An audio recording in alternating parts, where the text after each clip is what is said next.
देखते हैं आपके बात की करंट फीलिंग क्या है आपके लिए, क्या सोच रहे हैं अभी इसी वक्त आपके लिए, क्या चल रहा है उनके दिल और दिमाग में आपके लिए। यहाँ पे मुझे दिख रहा है 4 ऑफ कप्स, बहुत इमोशनल हो रहे हैं और ओवर थिंकिंग कर रहे हैं। ओवर थिंकर हैं आपके पार्टनर, बहुत ज़्यादा ओवर थिंकिंग करते हैं, ऊपर से कंफ्यूज भी रहते हैं। ये राहु देव का कार्ड है। ये इंसान एज में छोटा हो या बड़ा हो, बहुत ही अपनी एज से ज़्यादा मेच्योरिटी दिखाते हैं या सीरियसनेस बरतते हैं, और साथ में मतलब मेच्योर बनने की कोशिश करते हैं मगर मेच्योर होते नहीं हैं, ऐसा मुझे दिख रहा है। आपको इनकी तरफ से काफ़ी बार रिजेक्शन मिला होगा, रिफ्यूज़ हर बार उन्होंने किया होगा। क्यों? ऑप्शंस काफ़ी थे इनके पास, क्लैरिटी बिल्कुल नहीं थी, इसलिए राहु देव ओवर थिंकिंग कराते हैं। तो ओवर थिंकिंग बहुत ज़्यादा करते थे। एंड पता ना क्या एक कहावत है, अंडा बटा सन्नाटा ना, क्या ऐसा कुछ कहावत है ना, तो वही आखिरी में सन्नाटा हो जाता है दिमाग का, कुछ रिजल्ट नहीं निकलता और आपको रिजेक्शन पे रिजेक्शन बार बार मिलता चला गया। और उन्होंने हर बार थर्ड पार्टी को चुना। कैंसर, पाइसेस, स्कॉर्पियो, 4 नंबर आपके लिए इंपॉर्टेंट हो सकता है। अभी यही सोचते हुए नजर आ रहे हैं। क्यों सोच रहे हैं देख लेते हैं। ऐसा क्यों सोच रहे हो, पास्ट की बातों को क्यों सोच रहे हैं देख लेते हैं। यस, क्यों? आप गिवर थे, आप हमेशा माँ बनकर उन्हें प्यार देते रहे, है ना।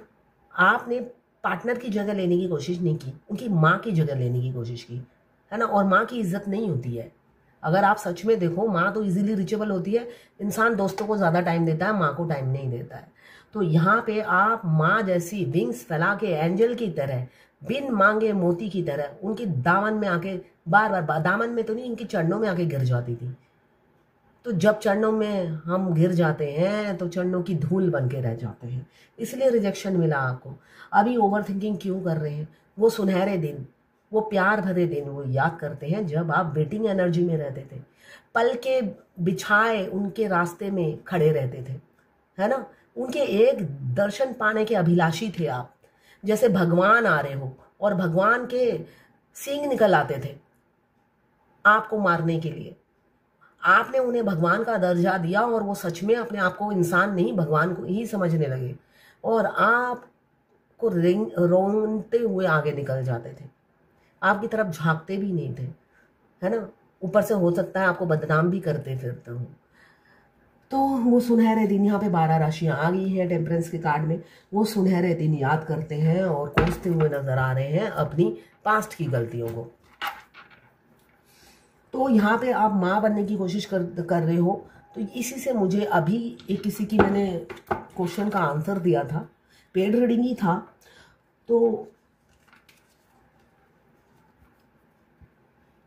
देखिए, अगर इस जर्नी में अगर आप ट्विन फ्लेम है, ट्विन फ्लेम जर्नी में या तो मस्कुलाइन की कोई बीमारी होती है या फेमिनाइन की होती है, ये नॉर्मल है, दोनों फिट कम ही होते हैं। तो यहाँ पर आप दोनों कपल्स हैं, ट्विन कपल्स। अगर सजा दोनों को मिली है, एक को नहीं मिली है। अगर एक बीमार होता है तो दूसरा उसे खींचता है, चाहे वो मस्कुलाइन हो चाहे फेमिनाइन हो, है ना। किसी का ब्रेस्ट कैंसर है, किसी का कैंसर है, लीवर कैंसर।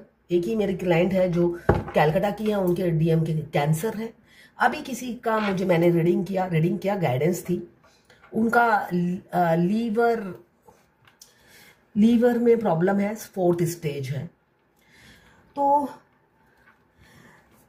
अगर आपको शादी नहीं करनी मत कीजिए। आपको तो पता ही है कि डीएम को ये प्रॉब्लम है या डीएफ को ये प्रॉब्लम है। तो डीएफ और डीएम दोनों ही आपके दरवाजे पे नहीं आते हैं अगर आप शादी के लिए रेडी नहीं होते हैं। इसलिए कि 5D में उन्हें पता चल जाता है कि मेरी डीएफ या डीएम मेरे से शादी करना चाहते हैं या नहीं। ठीक है, आप मत कीजिएगा, कोई फोर्स नहीं है, है ना। ये जर्नी फ्री व्हील पर है। शादी, ये जर्नी कंप्लीट लाया जाता है आपको, आपकी मर्जी नहीं सुनी जाती है। ये जर्नी कंप्लीट करनी ही होती है, मगर शादी आपकी फ्री व्हील पर होती है। आपके मस्कुलाइन अप्रोच जरूर करते हैं, आपको नहीं करना तो मत कीजिएगा, कोई जबरदस्ती है नहीं, है ना। दोनों में से एक की बीमारी हो ही सकती है, दूसरा खींचता है, यही उसकी सजा है बड़ी। इसलिए कि जो बीमार होता है वो इतना परेशान नहीं होता, जो उसे खींचता है जो उसका बोझा ढोता है, मेरा जो एक्सपीरियंस है, जो बोझा ढोता है उसको ज़्यादा सजा है। अगर कोई लाचार पड़ा है बेड पे और उसको खींच रहा है कोई और, मैं तो कहूँगी उसने बहुत पाप किए हैं जो जिसको खींच रहा है ना। इसलिए कि आप एक अच्छे भले इंसान की जिंदगी हेल कर देते हो बीमारी लेकर, तो उसकी सजा ज़्यादा है। तो ये जर्नल रीडिंग है, सबसे रेजोनेट नहीं करेगी, जितना आपसे रेजोनेट करे उतनी ही ले, बाकी जाने दे, वो दूसरी राशि के लोगों के लिए होगा। लड़का लड़की सभी के लिए एक ही रीडिंग है। Extra marital affairs, single, twin flame, same gender में अगर आपको प्यार है तो आप ही के लिए है। ट्रांसजेंडर, गे, लेस्बियन, सभी के लिए एक ही रीडिंग है। ट्विन फ्लेम दोनों लड़का दोनों लड़की हो सकते हैं। वाइस वर्सा, आप दोनों की ही एनर्जी होगी, आपकी और आपके पार्टनर की, दोनों की ही एनर्जी इसमें होगी। मैं पर्सनल रीडिंग और ट्विन फ्लेम जर्नी गाइडेंस देती हूँ। मैं खुद ट्विन फ्लेम हूँ। रीडिंग और गाइडेंस के लिए आप मुझे व्हाट्सएप पे मैसेज कीजिएगा, चार्जेस बता दूंगी। 8 ऑफ सोर्ड, बहुत ही स्ट्रेस एंजाइटी में गुजर रहे हैं आपके पार्टनर। उनको लगता है आप राइट पर्सन है, मगर रॉन्ग टाइम पे क्यों उनसे टकरा गए हो, गलत समय पे आप उनके जिंदगी में आ गए हो। वो मैरिड है, आप मैरिड हो, या आप अनमैरिड हो, वो मैरिड है, इसलिए वो अपने आप को विक्टिमाइज समझते हैं, बधे हुए समझते हुए नजर आ रहे हैं। मगर भगवान से प्रार्थना करते हुए नहीं थकते हैं, हाथ फैला के भगवान से प्रार्थना करते हैं आने वाले युद्ध से बचने के लिए। वो आने वाला युद्ध से डर जाते हैं, अगर वो एफर्ट्स डालेंगे तो युद्ध होगा, और युद्ध वो नहीं चाहते। वो शांति प्रिय इंसान है, वो युद्ध नहीं चाहते। वो मौन व्रत रखकर आपको दिल ही दिल में चाहना चाहते हैं, प्यार करना चाहते हैं, और युद्ध से डरते हुए नजर आ रहे हैं। और स्ट्रेंथ भी है नहीं उनमें, मुझे यहाँ दिख रहा है स्ट्रेंथ की भी कमी है। इसलिए हो सकता है आपका दिल तोड़ दिया हो उन्होंने। दिल तोड़कर भी वो खुश नहीं है, स्टक है, उनकी लाइफ भी अच्छी नहीं जा रही है आपके पार्टनर की। आपकी हेल है तो उन्होंने अगर आपकी हेल कर रखी है तो उनकी भी हेल ही है, कुछ भी अच्छा नहीं जा रहा है। फाइनेंशियल प्रॉब्लम, हेल्थ इशू, सब चीज़ों ने उन्हें घेर रखा है। वो भगवान से एवरीडे आपके लिए प्रार्थना करते हैं। वाइस वर्सा हो सकता है कि आप उनके लिए प्रार्थना करते हैं, इसलिए कि यहाँ पे 5 ऑफ पेंटिकल्स हेल्थ इशू को बताता है। बहुत से मस्कुलाइन या बहुत सी फेमिनाइन का हेल्थ इशू चल रहा है। आपके अदर हाफ आपके लिए प्रे करते हैं, आप खुद भी प्रे करते होंगे कि जल्द से जल्द हम दोनों को ठीक कर दो। इसीलिए ट्विन फ्लेम जर्नी एक ऐसी जर्नी है, आपको दोनों के लिए ही विश मांगनी पड़ती है। आप अकेले खुद को नहीं चूज कर सकते। जब आप इस जर्नी में आ जाते हो, हमें ठीक कर दो, हम सुस्त जीवन बिता सके, हमें सुस्त कर दो, हमारे पाप से हमें मुक्ति दो, ये सब आपको हम करना पड़ता है ना। जब हम करेंगे तभी तो हमारा ट्विन हमें मिरर करेगा, इसलिए कि वो तो कॉपी कैट होते हैं, उनका अपना बुद्धि कुछ भी नहीं होता है। भगवान ने उन्हें ब्लैंक बनाकर भेजा है, उनको कहा है बस जो डीएफ करे वही करना। अब ये तभी डीएफ को टीचर बनाया गया है। डीएफ जैसा जैसा वो मैनिफेस्ट करेगी, हमारे डीएम उसको इम्प्लीमेंट करते चले जाएंगे। शादी से लेकर, सहरा से लेकर क्या पहनेंगे वो भी डीएफ को मिरर करके उनका ड्रेस तैयार हो जाता है। इतना मिरर इफेक्ट करता है, समझ गए आप क्या चाहते हो शादी में। आप सिंपल शादी चाहते हो तो आपका ट्विन बोलने से आप दोनों में बातचीत नहीं होती है, ठीक है। अगर आप चाहते हो 10 लोग आए, आपको पता चलेगा आपका ट्विन जब आपको प्रपोज कर रहा है, आप जो चाहते हो वही चीज आपके सामने रख रहे हैं, ठीक है। हो सकता है आपका 7, 8 साल, 9 साल से बात नहीं हुआ है उनसे, मगर वो जो प्रपोजल देंगे, आपको जो स्टोरी सुनाएंगे, जो जो आपने सोच रखा है वही बोलेंगे। आप हैरान हो जाओगे, ये तो मेरी सोच थी। तो इस जर्नी में मिरर का बहुत इंपॉर्टेंट रोल है। आप जैसी जैसी सपने देखते जाओगे, आपका ट्विन वहां बैठा अंडरग्राउंड प्लानिंग करके उनको इम्प्लीमेंट करने में बिजी हो जाते हैं। डीएफ की तरह शोर नहीं मचाते हैं, है ना। डीएफ तो ढिंडोरा पीट के कहती है मैं ट्विन फ्लेम हूं, मगर डीएफ की अपनी क्वालिटी है। हमेशा डीएम का सपना होता है कि मैं डीएफ जैसा क्यों नहीं हूं। वो मुंह पे बोल देती है, वो स्ट्रेट फॉरवर्ड है और उसका दिल हल्का हो जाता है, और मैं ढेर सारा पत्थर लेके बैठा रहता हूँ दिल में। इतनी चीजें बोलने की होती हैं, सब मेरे दिल में दफन रहती है और मैं तड़पता हूँ, मैं डीएम जैसा क्यों नहीं हूँ। और डीएफ भी ऐसा ही सोचती है, मैं डीएम जैसा क्यों नहीं हूँ। वो कितनी हैप्पी लाइफ जी रहा है, वो दोहरी जिंदगी जीता है और कितना हैप्पी रहते हैं। मैं डीएम जैसी क्यों नहीं बन पाती हूँ, उनके जैसे झूठी मक्कार क्यों नहीं बन पाती हूँ। तो दोनों को दोनों से हिंसा भी होती है, शिकायत भी होती है। मगर देखिए, दोनों को एक दूसरे के विपरीत बनाया है भगवान ने। ये तो करिश्मा ही है ना। जो खूबी आप में है वो उनमें नहीं है, और उनमें हजारों खूबियां होती हैं जो आप में बिल्कुल भी नहीं है। तभी आप एक दूसरे के पूरक हो। यहाँ पे मुझे दिख रहा है वो आने वाले तूफान से डरते हैं और मैनिफेस्ट बहुत ज़्यादा करते हैं। किसी किसी के पार्टनर मुझे दिख रहा है आ रहे हैं, ईगो बहुत है, चाहे किसी भी एज के हो आपके पार्टनर, ईगो बहुत है, गुरूर बहुत है, नाक पे मक्खी तक नहीं बैठने देते हैं। अगर वो फुकड़े भी हों, पैसे भी ना हो सकता है लोन ले रखा हो, मगर ईगो बरकरार है। ये मस्कुलाइन का कैरेक्टरिस्टिक्स है, ठीक है। यहाँ पे एडवेंचरस है, एक जगह टिकते नहीं हैं, ट्रैवल, फूलीनेस बहुत ज्यादा है, केयरलेसनेस, कमिटमेंट फोबिया है, कमिटमेंट नहीं देना है, लैक ऑफ कमिटमेंट है, मगर अभी दिल से चाह रहे हैं आपसे नई शुरुआत करना, इसलिए कि बहुत आपका दिल तोड़ा, आपको रिजेक्शन मिला, जबकि आपने माँ जैसा रोल प्ले किया या माँ जैसा प्यार दिया। अब आपकी तरफ आते हुए बहुत डर रहे हैं आप। अब आपकी वैल्यू और वर्थ दोनों ही समझने लगे हैं आपके पार्टनर। जब समझने लगते हैं तो तड़पते हैं आपके लिए, है ना। ट्विन फ्लेम जर्नी एक ऐसी जर्नी है, चाहे मस्कुलाइन बीमार हो, चाहे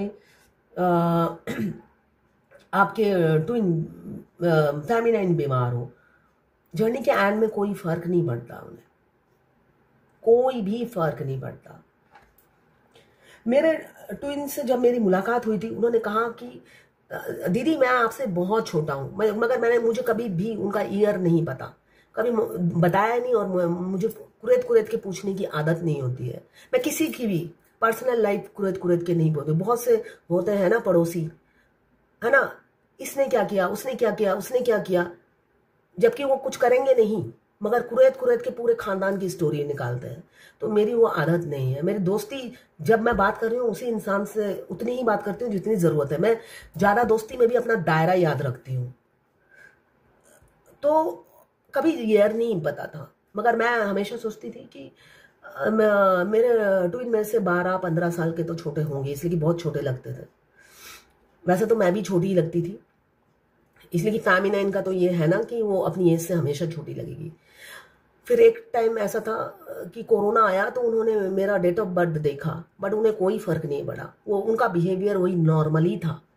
तो ट्विन फ्लेम जर्नी में आप कितने बीमार हो, आपका मेरा जैसे अभी जैसे किसी ने लिखा कि मेरे मस्कुलाइन का 4th स्टेज है, लीवर डिजीज हुआ है, 4th स्टेज फैटी लीवर है, तो उनकी लाइफ ज्यादा नहीं है, तो वो अभी से ही परेशान होगी। मेरा लूपस नेफ्रिटाइटिस 5th स्टेज है, और पहले दिन से ही 5th स्टेज है ना। जब मैं अपने ट्विन से मिली तब से ही 5th स्टेज है, मैं आज तक जिंदा हूं। तो ट्विन फ्लेम जर्नी में आपको ना, मतलब भगवान मौत के मुंह में धकेल देती है।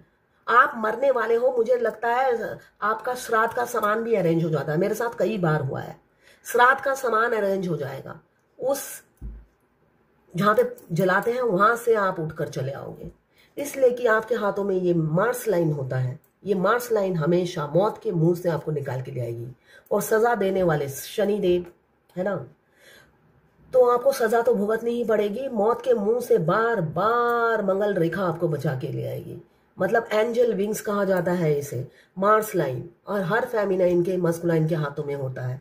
आपको सजा मिलती है आपके पिछले जन्म के कर्म के लिए, आपके दोनों ट्विंस को मिलती है। तो ये सब चीजें आपको देखने को मिलेगी। आपको मौत के मुंह में जाओगे, फिर बल्ले बल्ले करके निकलना होगा, थोड़े दिन में ही रिकवरी हो जाएगी। ये मेरी जिंदगी में कई बार हो चुका है, तो डोंट वरी, उसके लिए आप सोचिए ही मत। और शादी लिखी होगी तभी होगी, आप अपनी मर्जी से कुछ नहीं कर सकते। यहाँ पे डेथ का कार्ड बता रहा है, जिस इंसान ने आपको रिजेक्ट किया वही इंसान आपको अपनाएंगे, वही इंसान आपको अपनाएंगे। डेथ का कार्ड ट्रांसफॉर्मेशन, आपका पार्टनर का ट्रांसफॉर्म हो चुके हैं, आपकी तरफ आ रहे हैं, किसी भी मुहूर्त पे वो पहुंचने वाले होंगे, अचानक सरप्राइज देंगे। जैसे मैंने अभी कहा, आप सपना देखे जा रहे हो, आपके मस्कुलाइन साइलेंटली वो सपना पूरा करने में बिजी हो गए हैं, एक दिन साकार करके दिखाएंगे, आप सरप्राइज हो जाओगे। अब देखते हैं डिवाइन की क्या गाइडेंस है। आज बातों में ही सारा टाइम निकल गया। पूरा सरेंडर कीजिए, मटेरियलिस्टिक लाइफ को छोड़ दीजिए, एक्सक्लूसिवली सरेंडर टू कृष्णा। अपनी ये जो स्वभाव है मटेरियलिस्टिक लाइफ के प्रति, अटैचमेंट, मोह, ये सब छोड़िए। अब आएंगे तो एफर्ट्स डालेंगे, इसलिए कि सेलिब्रेशन चाहते हैं, आपको कमिटमेंट देंगे, तड़प रहे हैं आपके पार्टनर आपके लिए।